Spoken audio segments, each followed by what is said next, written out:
Medical and government sources in Malawi are saying the country's third president, Bingu Mutharika, has died. But there's been no official confirmation on the condition of the head of state, who suffered a heart attack earlier this week. Once seen as a champion of the poor, Mutharika's lately been accused of being out of touch with the realities facing ordinary Malawians. Mutharika was a polarizing figure who took steps to end corruption in the desperately poor country, but stubbornly refused calls by critics to step down. Mutharika was born in the tea-growing district Cholo.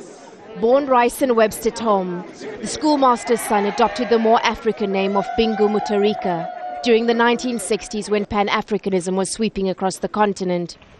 He came to power in an election in 2004 and was elected as chairman of the African Union 6 years later.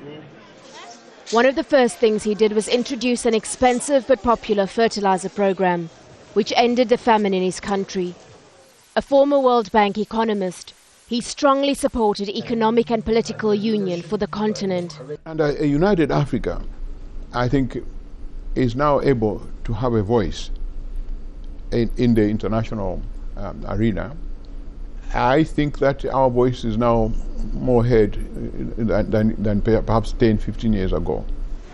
In the last few years of his life, Mutharika's Malawi was blighted by rising food prices and fuel shortages, leading to frustration and anger which spilled over into the streets in 2011 and the worst riots in the country's history.